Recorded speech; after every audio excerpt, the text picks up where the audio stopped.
Kita bahas polemik Menteri Desa Yandri Susanto di putusan MK bersama pakar hukum pemilu dari Universitas Indonesia, Titi Anggraini. Selamat malam Mbak Titi. Selamat malam Mas, apa kabar? Baik, Alhamdulillah. Mbak Titi, hari ini Menteri Desa Yandri Susanto itu berhadapan dengan publik, memberikan keterangan pers, membantah bahwa dalil-dalil MK itu yang disebut pada saat ia melakukan konsolidasi lah boleh dikatakan itu belum dilantik sebagai menteri katanya. Hanya menghadiri undangan saja. Tapi apakah ini membuktikan bahwa tidak ada pelanggaran dalam putusan MK ini yang disebut oleh putusan MK ini? Ya, jadi Mahkamah Konstitusi di dalam membuat putusan itu dia mendasarkan pada sejumlah alat bukti ya. Kalau kita lihat peraturan Mahkamah Konstitusi tentang tata cara beracara dalam penyelesaian perselisihan hasil pilkada itu disebutkan bahwa alat bukti yang menjadi dasar pengambilan keputusan termasuk juga di dalamnya ditambah dengan keyakinan hakim itu ada surat atau tulisan, keterangan para pihak, keterangan saksi, keterangan ahli, keterangan pihak lain, alat bukti lain, dan juga petunjuk begitu. Jadi dalam konteks itu maka mahkamah tidak bekerja hanya mendasarkan pernyataan satu dua pihak, tapi juga ada alat bukti penunjang dan juga alat bukti lain yang digunakan oleh Mahkamah Konstitusi sebagai dasar pengambilan keputusan. Oke. Nah, kalau kita baca putusan secara utuh, salah satu yang menguatkan keyakinan mahkamah bahwa sudah ada keberpihakan kepala desa yang tadi sudah disebut oleh Ferry Amsari sangat prinsipil tidak boleh berpihak dan memberikan keuntungan melalui keputusan atau tindakannya kepada pasangan calon tertentu, itu mahkamah mendasarkan pada surat dari Bawaslu yang kemudian menegaskan bahwa memang ada keberpihakan dan juga dukungan kepada pasangan calon di Pilkada Serang. Jadi itu yang kemudian mahkamah menjadikan dasar-dasar itulah selain memang didengar ada ahli, ada saksi begitu ya, dan sampai pada keyakinan mahkamah bahwa memang ada pasangan calon yang diuntungkan oleh keberpihakan kepala desa itu. Jadi membaca putusan Mahkamah Konstitusi memang harus secara utuh. Ya. Jadi bukan hanya ada video, lalu juga kemudian pernyataan begitu ya, dan juga bagaimana bahwa Mahkamah Konstitusi merujuk kepada pernyataan Bawaslu, tapi juga kita harus lihat kerangka waktu secara utuh. Mengapa kemudian Mahkamah mengkaitkan itu?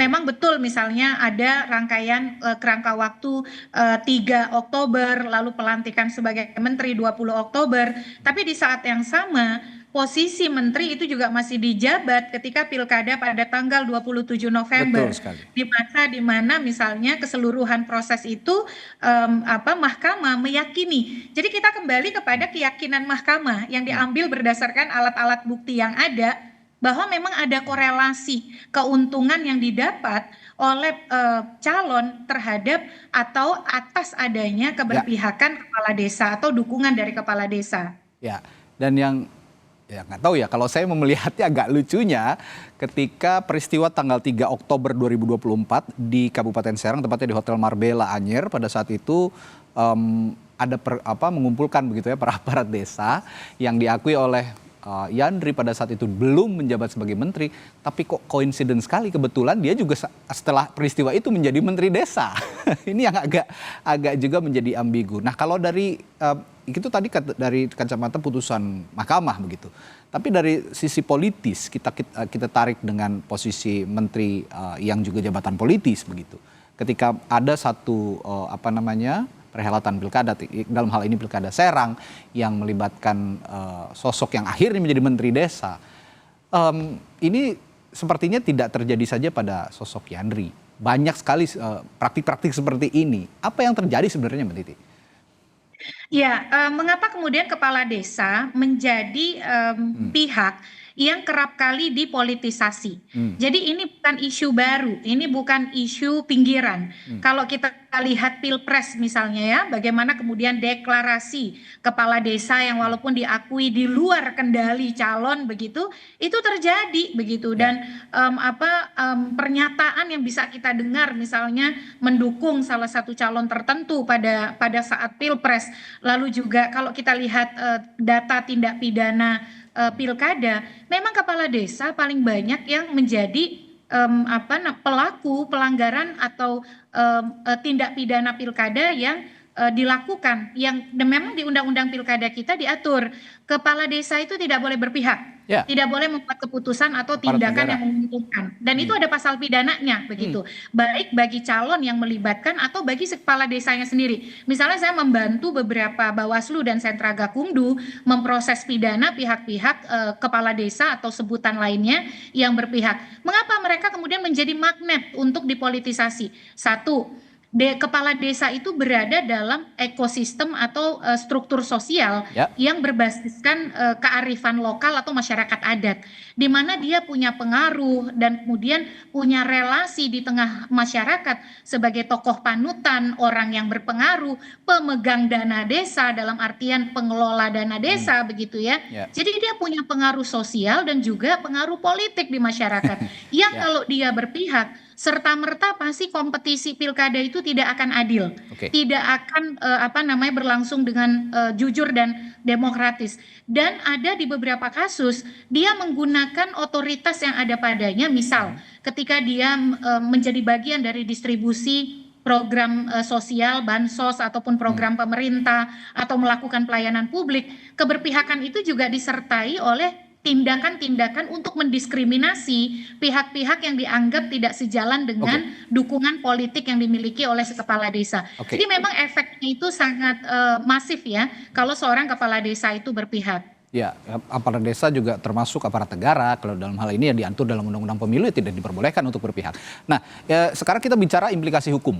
Kalau sejauh ini implikasi hukumnya kan MK menginstruksikan agar melakukan pemungutan suara ulang di Pilbub Serang begitu. Tapi apakah dalam hukum pemilu dalam hal ini seorang Yandri Susanto juga bisa terkena atau terjerat hukum pemilu, Mbak Titi? Ya, jadi kita kembali kepada aturan main di Undang-Undang Pilkada begitu ya. Di dalam Undang-Undang Pilkada itu disebutkan di pasal 188 misalnya pejabat negara, pejabat aparatur sipil negara dengan kepala desa atau sebutan lain atau lurah yang dengan sengaja melanggar ketentuan dalam pasal 71 dipidana dengan pidana paling singkat 1 bulan atau paling lama 6 bulan dan denda paling sedikit 600.000, paling banyak 6 juta. Tapi ini memang bukan soal besarannya ya, tapi itu diklasifikasi sebagai tindak pidana.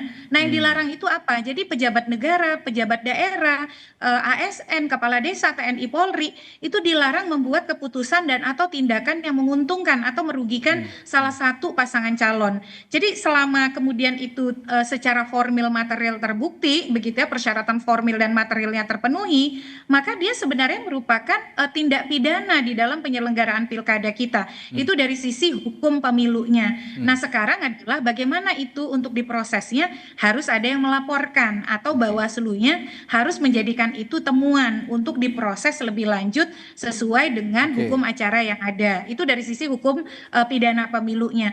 Tapi bagaimana dari sisi birokrasi? Ya tentu saja kan seorang menteri adalah pembantu presiden. Nah, disinilah presiden yang akan bisa menilai kinerja apakah kemudian putusan pengadilan, putusan Mahkamah Konstitusi yang bersifat final dan mengikat ini itu akan menjadi pertimbangan di dalam menilai kinerja pembantunya atau orang yang menjadi bagian dari pemerintahannya begitu. Jadi kita harus melihat ini dari dua sisi, ada sisi hukum pemilunya dan ada sisi dari birokrasi pemerintahannya begitu. Tapi saya kira putusan Mahkamah Konstitusi ini kan sebenarnya dia memberikan efek jera yang tidak bisa diberikan ketika proses tahapan sedang berlangsung. Mahkamah Konstitusi itu kan last resort, pelabuhan terakhir untuk bersandar bagi para pencari keadilan pemilu. Nah, ketika mereka datang ke MK, pemohon harus membuktikan dan pihak terkait justru harus misalnya membantah kalau mereka tidak menjadi bagian dari kecurangan tersebut atau pelanggaran tersebut. Nah, mahkamah menggunakan proses pembuktian itu untuk mengambil putusan yang kemudian putusannya mahkamah teryakinkan bahwa memang ada keberpihakan, lalu kemudian ada keuntungan yang didapatkan oleh calon terkait dengan tidak netralnya kepala desa di Pilkada Kabupaten Serang. Artinya dalam hal ini tadi kita juga harus memilah begitu ya, apakah Yandri ini bisa dijerat secara hukum atau tidak, karena pelapor, kalau saya tangkap dari pembicaraan Mbak tadi, pelapor substansi gugatannya adalah melakukan pemungutan suara ulang begitu ya Mbak Titi ya. Tapi kalau soal kedudukan Yandri sebagai menterinya itu kebijaksanaan hak prerogatif presiden begitu kira-kira ya. Betul. Oke. Jadi kalau di Undang-Undang Pilkada ada pasal pidananya, itu pasal 188. Dan ini bisa diproses kalau ada yang Ya. melaporkan ke Bawaslu atau ada temuan dari Bawaslu yang memprosesnya sebagai tindak pidana pemilihan. Ya. Tentu harus melalui proses pembuktian. Apakah misalnya dia mengambil putusan Mahkamah Konstitusi ini sebagai kalau di Bawaslu informasi awal untuk menjadi temuan atau bagi pelapor untuk basis di dalam pelaporan, itu memang harus ada yang melakukan itu. Tetapi pemohon sendiri dalam hal ini pasangan calon Andika Hasrumi kan menggugat ke Mahkamah Konstitusi. Ya. Permintaannya diskualifikasi. Tapi kan kemudian putusan Mahkamah Konstitusi adalah perintah pemungutan suara ulang karena di dalam Oke. putusan MK menyatakan MK tidak meyakini bahwa ada keterlibatan langsung dari pasangan calon. Ya. Yang MK yakini itu adalah keberpihakan kepala desa Ya. dan juga Mendes begitu. Oke. Nah, Oke. dari sisi pemilunya itu yang harus kita tindak lanjuti. Oke, singkat saja Mbak Titi terakhir. Singkat saja. Kalau untuk pasangan calonnya sendiri dalam hal ini Ibu Ratu ya, istri dari Pak Yandri sendiri akan punya pengaruh atau akan punya pengaruh implikasi hukum nggak terhadap putusan MK ini? Jika memang nanti ada PSU.